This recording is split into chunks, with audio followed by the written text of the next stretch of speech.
Day number 2.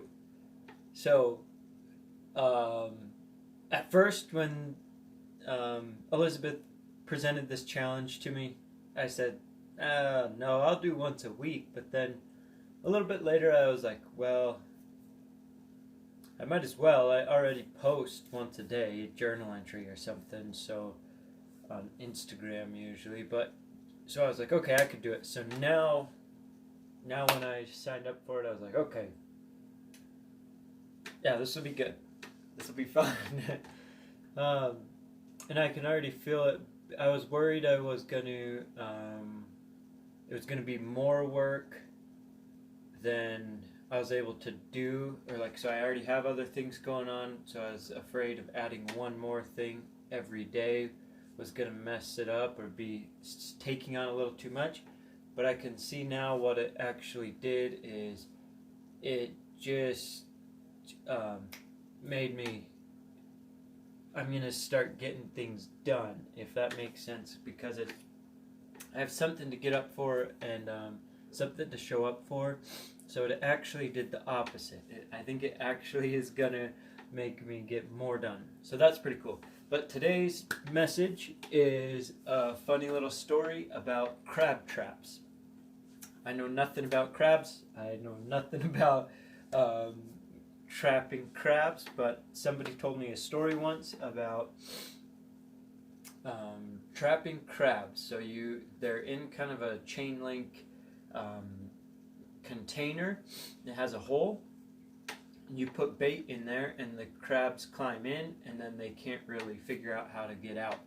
But when they do, if a bunch of them get in there, then when they do try to get out, the other crab will pull it back down in, and so they get stuck there. So that's often what happens with our friend group.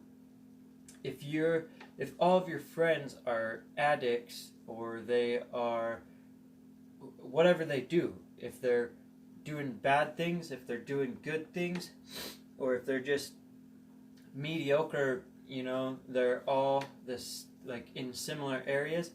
When if for example, if they're all mediocre and you try to excel, they're all going to say, why do you think you can do that? Why? And they're going to pull you back to their level.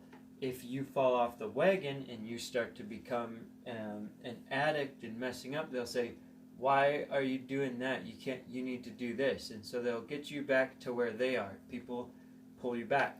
So if you want to grow and develop and change, if you're not happy with where you are, look around at your friends, and when you tell them something, if somebody makes you feel bad, or they say, well, what do you think you're doing, and they pull you back, take note of that. And also start to look for people that try to pull you up. If you surround yourself with people that try to challenge you and convince you to grow, that kind of thing.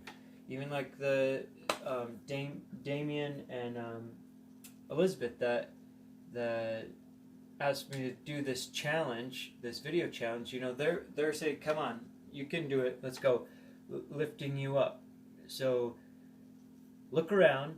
Are your friends crabs that are pulling you down? Or are they pulling you up? Are they holding you where you need to be? And so that's just a funny story that I told to somebody one time. And it's been a couple years, and I saw them the other day, and they said, yeah, I tell that story all the time. It stuck with me. So I hope it helps you, and I hope you're pulling people up rather than pulling them back down, all right? So have a good day, and be aware of what kind of crab you are. All right, we'll see you.